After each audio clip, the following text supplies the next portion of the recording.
This week on the Weekend Homestead, my buddy and I, we're going to go plant some food plots out on the property. We have some wildlife plots where we plant some seed out there. Today we're going to be planting some clover in our first batch, and then we got some grass seed and some other things we're going to plant out on the property.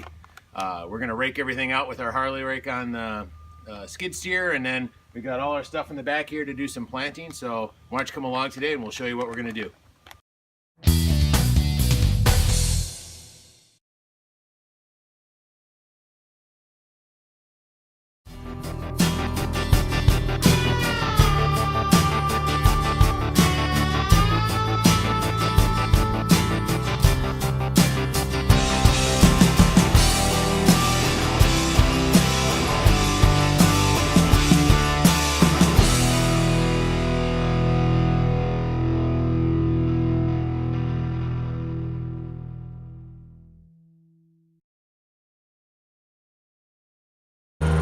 Alright, so that's a skid steer, and it has what's called a Harley rake on it. Basically, it spins on the front of the unit and rakes everything up. So we're making this nice and flat, and then we'll plant seed in here in a little bit. So we got everything in the back of the gator, doing a little bit of work right here right now. As you can see, he's spinning it around and it's raking everything up. This will all be nice and flat and be perfect for a seed bed in just a little bit. Heavy equipment like this makes short work of projects like this, which is great.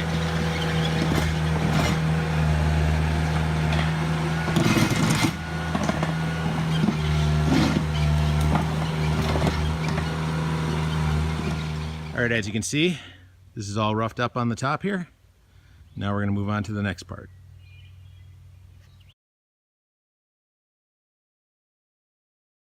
All right, so we're going to put down lime. We use pelletized lime. Basically, it's little pellets of lime. It works a lot better than the powder stuff, in my opinion, for places like this.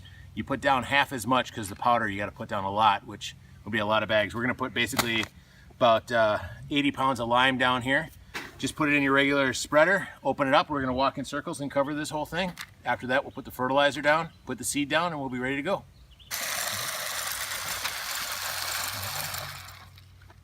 The reason why we're putting lime down on the property is we did a soil sample out here, and it said that our soil is a little acidic.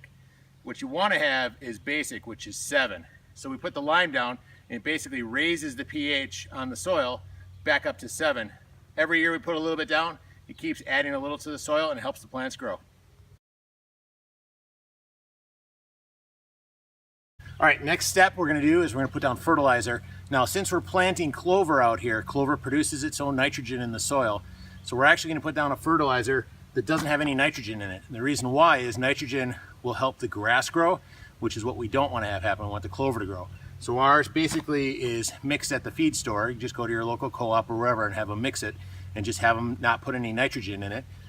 So like if you go to the hardware store and you buy 10, 10, 10, those 3 numbers are what are in the fertilizer.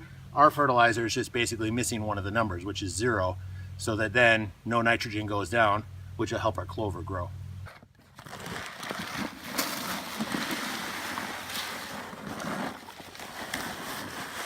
And there we are.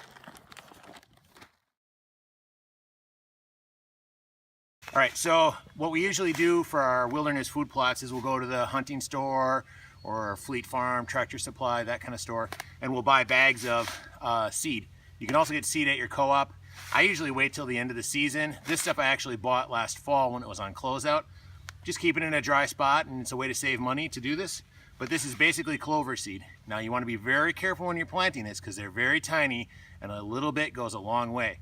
So what we're going to do, instead of using the yard spreader, is we use a hand spreader because we can control it a little bit more. And we're going to lay down a nice even layer of seed. Basically these 2 bags will cover this area here, and then we'll move on to the final step, which is packing it down. So this seed has what's called an inoculant with it, which is basically a chemical that goes along with it that helps make the seeds germinate. So that's why we have 2 different colors in there. The little yellow ones are ryegrass, and the little green ones are clover seeds. Like I said, these little seeds go a long, long way. So there we are. So what I did last year when I was doing this was I wasn't paying attention when I started cranking, and we had a huge patch of clover right here, and it was really thin everywhere else. So we're going to try to take our time this time.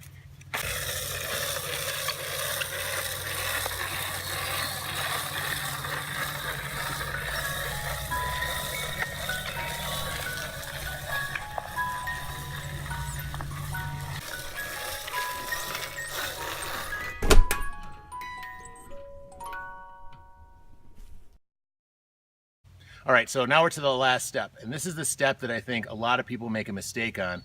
They'll try to push this seed down really deep into the soil. In all reality, we just need some light seed to soil contact. Those seeds are tiny, and we just need a little bit of dirt. If you end up pushing them too deep, past 1/4 of an inch, they won't get enough heat and enough sunlight to germinate. So what we're gonna do is we're gonna use a device called a cultipacker. You've seen us use this device in other videos before. Basically, it's a bunch of steel wheels. It weighs about 600 pounds or so. And what it'll do is the little nubs on the tires will basically push the soil around the seeds and push the seeds down into the bottom. So here we go.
Here we are in the next food plot. He's out doing the raking again. Basically churning up all the soil so everything's smooth. We'll come back here with my scraper. We'll fluff everything up. We'll lay down some lime. And then once the lime is laid down, we'll lay down our seed. We're doing 2 types of seed in this area. We've got a rye turnip mix, and then we also have a clover chicory mix that we're gonna put out here. Basic idea is tall, big, leafy, high protein stuff for the animals and the turkeys and everything else, but big equipment like this makes short work of all these projects. So here we are. All right, so we're at food plot 15 here. We've done the lime, we've done the fertilizer, we've done everything else. Now we're gonna put down the seed. In this location, we're gonna do something a little bit different. I got one of these test packets of seeds. It's got some soy in it, some soybeans, some sunflowers, a couple different things. And for these, instead of using the spreader, since we only have a little bit, I just basically open up the bag and just give them a toss. And just kind of remember where you tossed them. And just kind of spread them out a little bit on each spot. And then we'll seed over the top with our clover and our other foods, but basically this will just kind of throw a little bit of variety in here. We're going to do the same thing with some turnip seeds here in a little bit.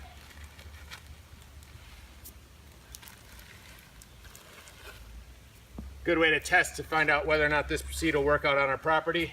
You can buy these little test packs at your local hardware store. They work pretty good. All right, so we're down to the last planting here on this food plot. We have a product called Throw and Go. This isn't a endorsement or anything like that for this product, but basically it's kind of a mixture of all sorts of seeds, and the idea is you can just kind of throw it and just let it grow. We're going to throw this down just to kind of fill in this area. In the larger spaces, this is a lot more economical way to do it. The other bags of seed are a little bit more expensive. This stuff is fairly cheap. I think this bag was $10, and if you buy it on clearance, it's about $5, and you can cover a pretty big area with it.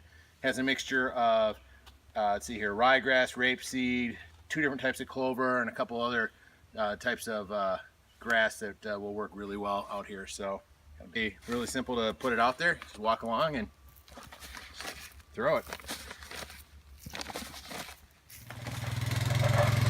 Again, the same thing, using the cultipacker to push this all down. These seeds don't need to go in the ground very deep. We're not using anything you need to use a drill for or anything like that. Essentially all we're doing is laying some seed out, covering it with a little dirt and fertilizer, and then we're waiting for rain. Once we get some good rain out here, this will all get packed down, start growing up. Should have germination in a couple weeks, and it'll turn out really nice.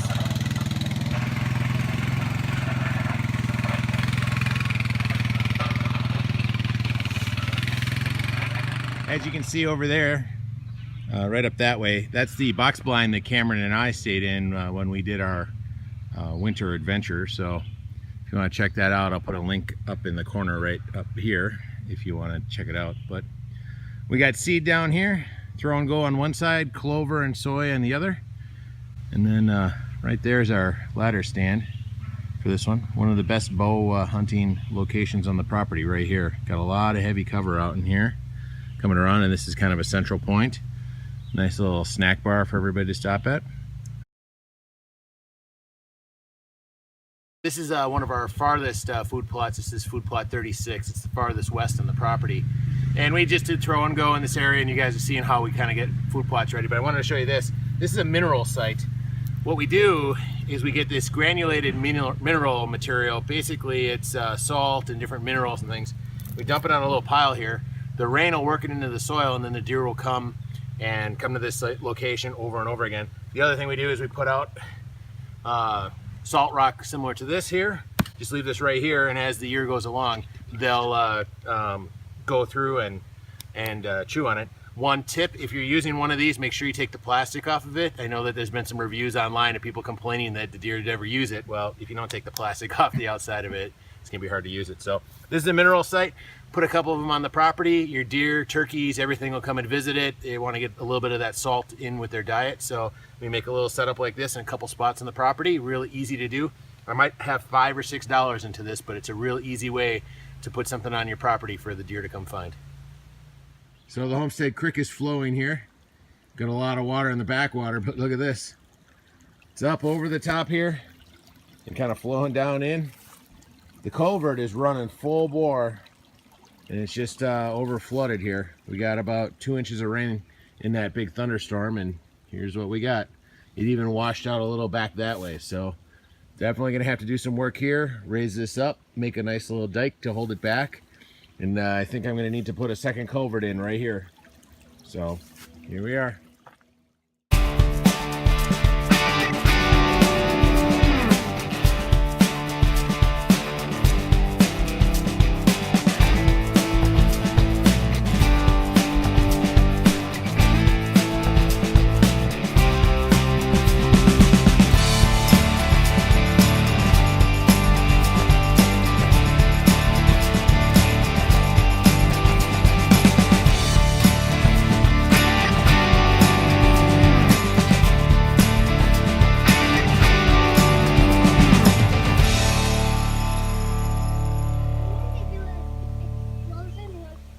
Pizza and beer in the food plot. Been a long day today, but we got a lot done. All of this has been cleaned up. We're gonna plant clover behind us here. We're gonna plant the tall grass along the whole edge all the way around. It's turning out really good. We got one more bonfire right there that we need to burn. We'll be well on our way. Definitely have an appreciation for people who clear their woods and stuff to put in farm fields, you know, back 50, 60 years ago. This is a lot of hard work. I mean, we've got equipment. Back then they did it by hand. So, you know, this is 3 years in the making, but here we are. It's almost ready to go. So thanks for watching and enjoy. This has been the Weekend Homestead, living a simple life, one weekend at a time. Thanks for watching.